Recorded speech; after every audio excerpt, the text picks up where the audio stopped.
प्रश्नावली 1.1 कक्षा 10 गणित प्रश्न संख्या 4 को आज सॉल्व करने वाले हैं। क्वेश्चन है यूक्लिड विभाजन प्रमेयिका का प्रयोग करके दर्शाइए कि किसी धनात्मक पूर्णांक का वर्ग किसी पूर्णांक m के लिए 3m या 3m+1 के रूप का होता है। ठीक है जी, तो क्वेश्चन ऐसा हमने सिद्ध कर दिया है, यानी कि क्वेश्चन नंबर 2। उसी तरह सेम क्वेश्चन ये भी है, इसको भी हम लोग उसी तरह करेंगे। ठीक है, तो आइए सॉल्व करते हैं।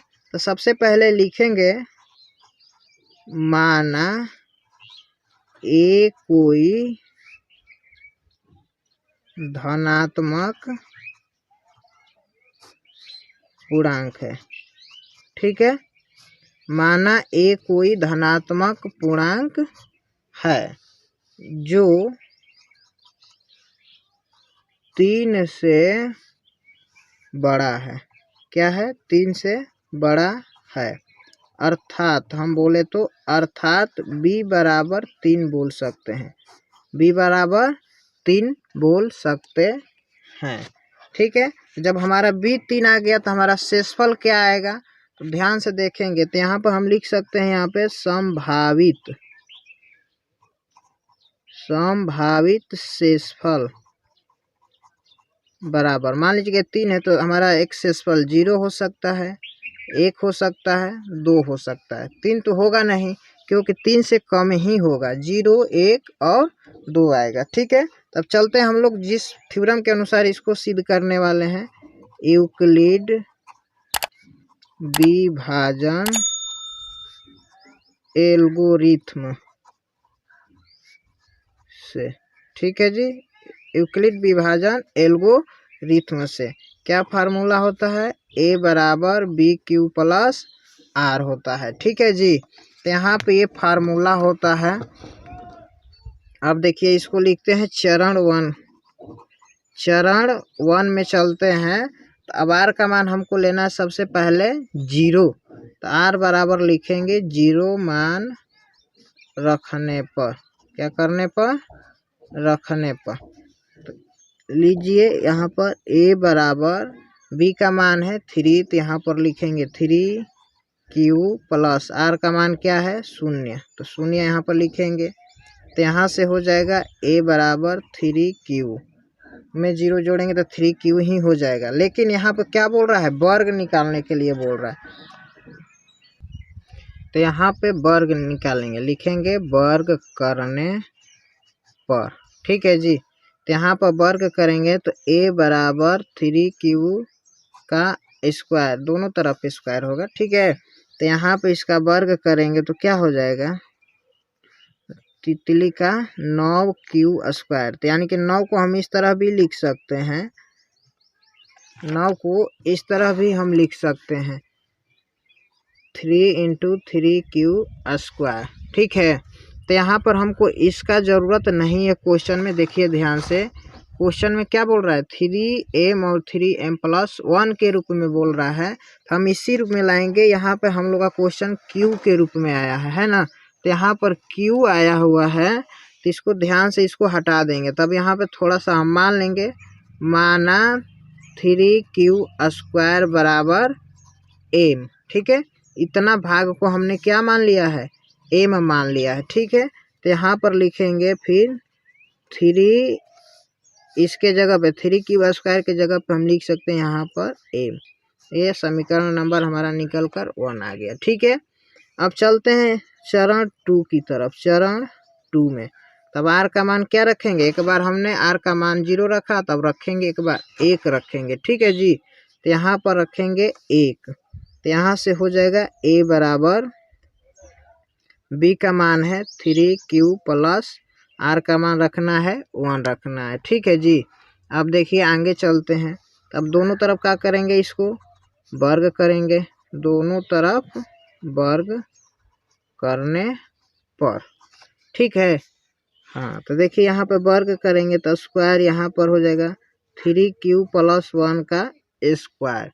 तब देखिए यहाँ पे 3q प्लस 1 का स्क्वायर मतलब हमको पता है a प्लस b का होल स्क्वायर। उसी पे इसको क्या करेंगे? तोड़ देंगे।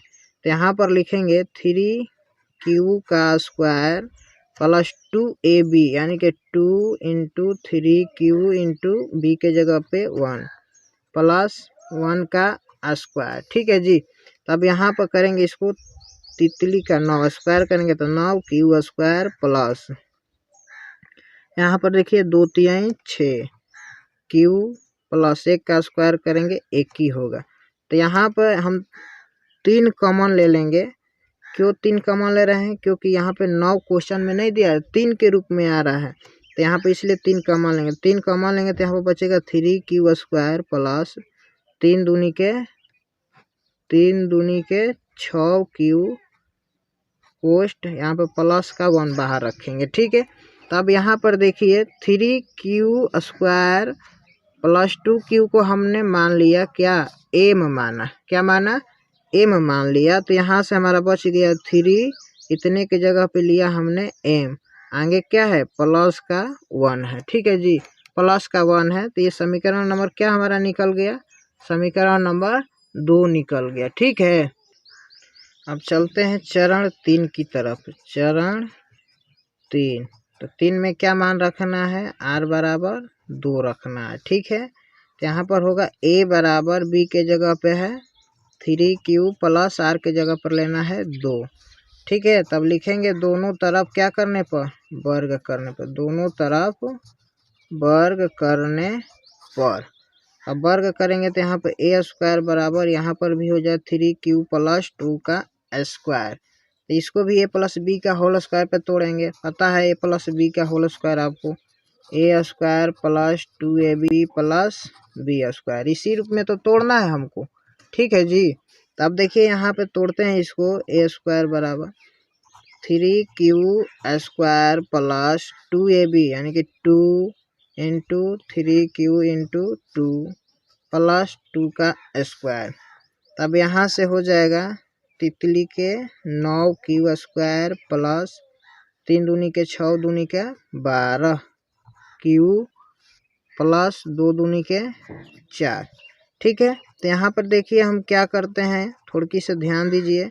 9q square plus 12q plus 4 को हम 3 प्लस 1 लिख सकते हैं ना? लिख सकते हैं, बिल्कुल लिख सकते हैं। ठीक है। 3 और 1 जोड़ देंगे तो 4 ही तो आएगा। तो अब देखिए यहाँ पे क्या करते हैं, a स्क्वायर बराबर हम यहाँ से 3 कॉमन लेंगे। तो 3 कॉमन लेंगे तो तितली के 9q स्क्वायर यहाँ पे निकल गया। यहाँ से 3 चौके 12q, 3 एकम 3, इधर बच जाता है प्लस का 1। इतना बराबर हमने देखिए यहाँ से यहाँ तक हमने माना m। क्या माना? m माना। तो जब m मानेंगे तो क्या होगा?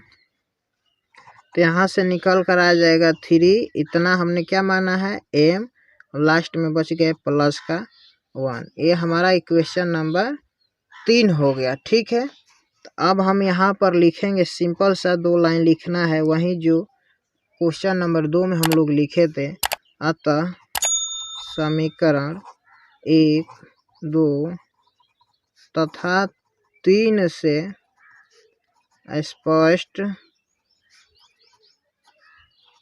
होता है कि, देखिए समीकरण 1, 2 और 3 क्या है? तो समीकरण यहाँ पर देखिए 1 है, यहाँ पे आ गया, और समीकरण 2 हमारा यहाँ पर आया था, उसके बाद समीकरण 3 यहाँ पर आ गया है। तो समीकरण 1, 2 तथा 3 से स्पष्ट होता है कि किसी भी धनात्मक पूर्णांक का वर्ग 3m या 3m प्लस 1 के रूप का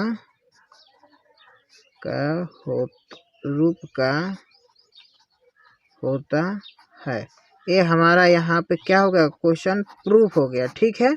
उम्मीद करते होंगे ये क्वेश्चन समझ में आया होगा आप लोग को। अगर नहीं आ रहा है समझ में तो आप फिर से एक बार वीडियो को पॉज करके फिर से उसको देखिए, ज़रूर समझ में आएगा। ठीक है। Thank you.